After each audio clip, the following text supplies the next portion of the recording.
Hello and welcome to another episode of Favorite Fallout Characters. In this episode I am talking about Harold.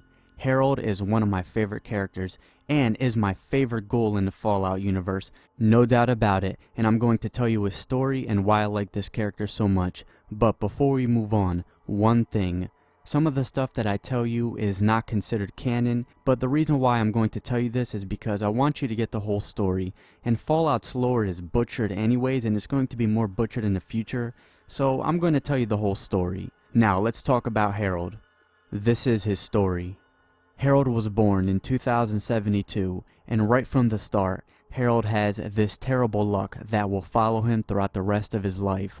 When he was 5 years old, the Great War started, and he was put in Vault 29 for his protection. Now Vault 29 is a weird place. They only let children in there. They separated the parents and put them in other vaults.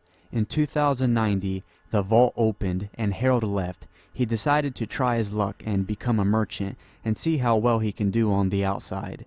And this was a wise choice for Harold. Harold found his calling. He found what he was really good at. He was a natural at being a merchant, and he was really known throughout the wasteland, especially in the hub. He was kind of a big deal around there. But something weird started to happen. His caravan started to get attacked by mutant creatures, and at this time it was really odd. Nobody knew what was going on exactly. His caravan was just being attacked time after time by these mutant creatures. He was wondering what the fuck was going on, so he decided to try and find out the source of all these weird creatures that are constantly attacking him, but this decision would change his life forever. Harold and a group of other people found the source of these weird creatures.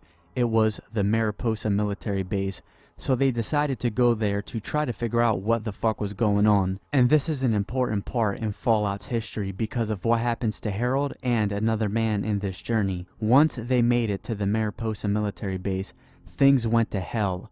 The group was ambushed and most of them were killed. Only 2 men made it inside the base, Harold and another man called Richard Gray. They got deeper and deeper, and all of a sudden they found these vats that were filled with this strange goo. This was the forced evolutionary virus, and things got even worse from there. Richard Gray was pushed into one of the vats by a mechanical arm, and his fate was sealed. He would eventually become the master, and the rest is history. But what happened to Harold? Harold was unconscious, he was knocked out, and eventually a group of people found him and took him back to the hub.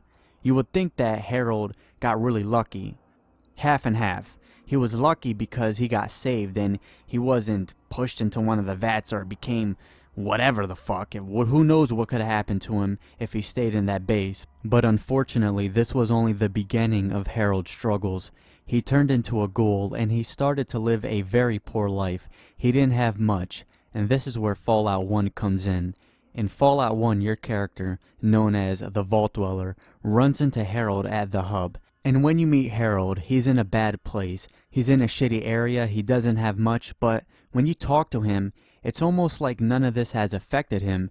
Harold has a very good heart, and he has this like, oh, how you doing, sonny type thing. He reminds me of some older people that I've worked with or I've known in my lifetime. He's an old timer, he's been through a lot, but he's good hearted and he has a very weird sense of humor, but it's almost like none of this has affected him. Like no matter what he goes through, he's still gonna be who he is, and that's one of the things that's awesome about Harold. He didn't let life beat him down to the point where he's cynical and he just wants to see it all burn. He's just trying to do his best, and he's just got a weird sense of humor. Now Harold is a useful character. He's very wise and he has a lot of knowledge. He's been through a lot. Don't mistake his weird, crazy sense of humor for him being stupid. He's very wise. And in Fallout, he tells you about a death claw that you have to take care of for Butch. But more importantly, he gives you more background about the story. He tells you about him and Richard Gray and what happened at the Mariposa military base. And this provides more background. And in Fallout, they throw you out there and you have to connect the dots on your own. So his information is very important. And this leads us to Fallout Brotherhood of Steel. I fucking hate mentioning that piece of shit on the PS2, but I have to do it. After the Master's army was destroyed, he left the hub and he started to travel around the wasteland. He went to different places like Texas and a place called Carbon, where he was fucking around and he was just enjoying himself, and he eventually went to a city called Los, L-O-S, and this was a ghoul city.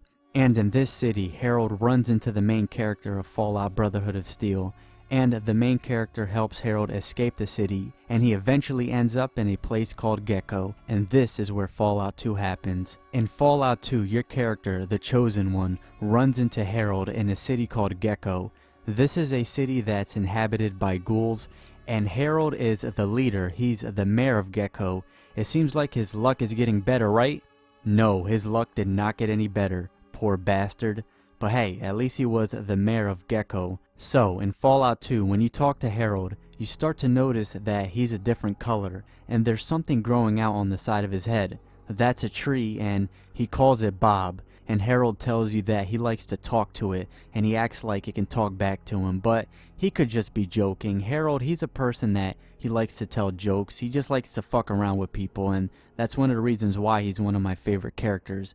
And in Fallout 2, he asks you to help him fix Gecko's power plant, because the people that were in charge before Harold became mayor, they sucked and they were not good at their job, so Harold had to take over, but he still needed some help because Vault City was breathing down his neck, and the people in charge of Vault City are a bunch of fucking assholes.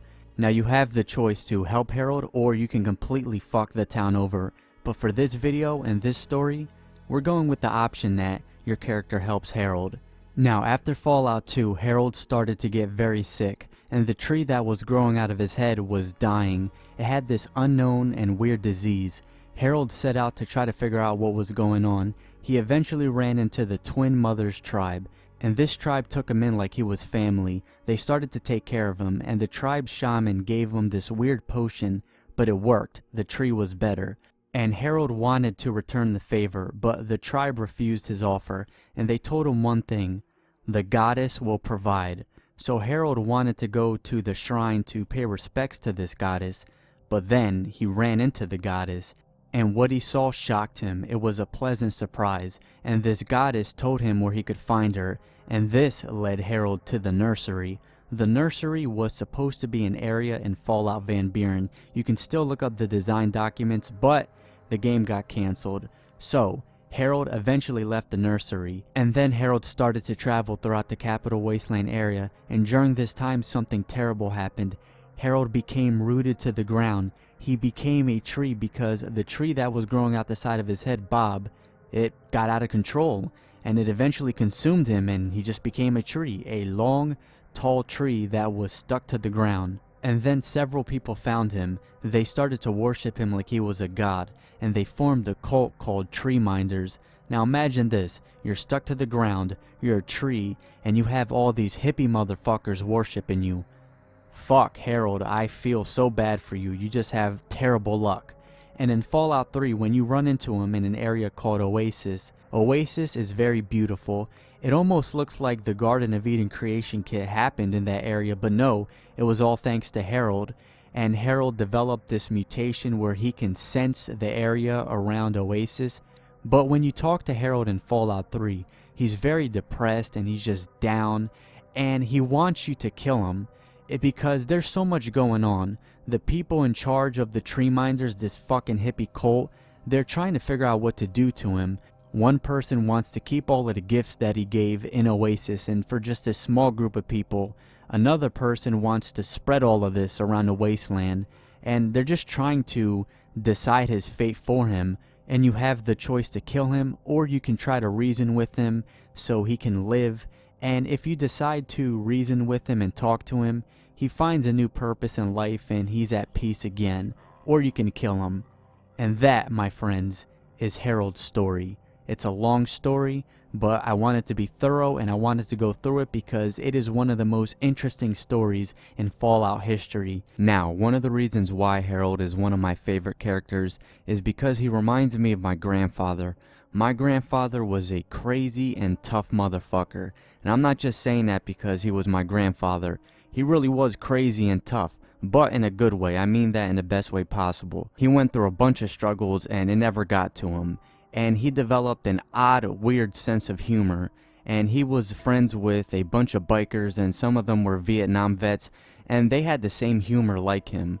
And I remember when I was 14 years old, I was over his house, and he was there with his buddies. They were drinking, and I went into the fridge to get a soda, and as soon as I closed the door and I turned around, one of his friends is right behind me. He's like this 6'4", tall-ass biker. I think he was a Vietnam vet, I'm not sure. It's hard for me to remember. And as soon as I start staring at him, he looks at me, and he's like, "What do you think, I was going to rob you or something?" And I turn and I look at him, and I'm like, "Maybe." And he looks at me, he just starts staring at me, and he's like, "Well, I could have done it, but I don't have my gun on me." And then he starts laughing, and he's like, "Oh, calm down, it's just a joke, son." And that reminds me of Fallout 2. In Fallout 2, when you start talking to Harold, there's a weird conversation that pops up where Harold starts talking about your skin, and then your character gets very paranoid and he's wondering why Harold is talking about this. And then Harold starts telling him, "Well, your skin's this and that, and I could take your skin, but I don't have my knife." And he starts laughing. It's obviously a joke, and that's the type of weird humor that Harold has. But deep down inside, he's a kind-hearted individual.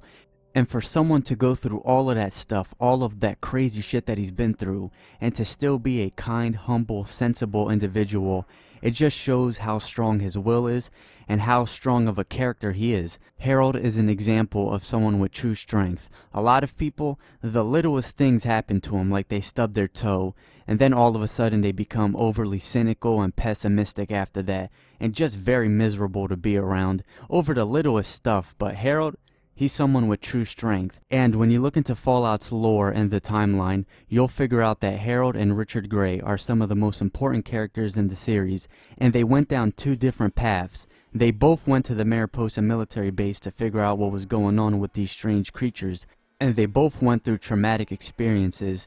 Harold went from being a merchant that made a decent living into becoming a ghoul, becoming an outcast. He was poor, he didn't have much, and he just struggled, and he had this tree that was growing out the side of his head that eventually consumed him and turned him into a tall fucking tree. And even though he went through all of this stuff, he has a kind heart and he tries to help. That man needs peace. He deserves it. But Richard Gray, on the other hand, he turned into the Master and he went crazy. And even though I agree with some of the stuff that the Master said about humans, he still went crazy. He kidnapped people and turned them into super mutants. He wanted everyone to either die or become a super mutant. He wanted them to rule the world. And even though the Master isn't an idiot, his logic is flawed because super mutants can't reproduce. Whether we like it or not, humans are the best thing that we have right now. So, what's going to happen to Harold in the future? I don't know, but if they do continue his storyline, whether it's Obsidian or Bethesda, if he does become a character, whether it's a minor or major character in a future Fallout game, I hope that they end it there and just give him some peace. I don't want them oversaturating the character and put him in storylines that he doesn't need to be in. Harold lived a long, interesting life, and you can learn something from it. So if he just stays as a tree for however long, and he doesn't get mentioned that much, maybe some references, but no major or minor storylines, let the character have some peace, I'm fine with that. Bethesda and hopefully Obsidian have to focus on making new, good characters that we can invest in, and I have more faith in Obsidian doing that than Bethesda. Thank you for watching another episode. Let me know what you think about this. If you want to leave a comment, go ahead. If you want to message me on Twitter, I'll leave a link in the description. You know how to get into contact with me. Have a great day.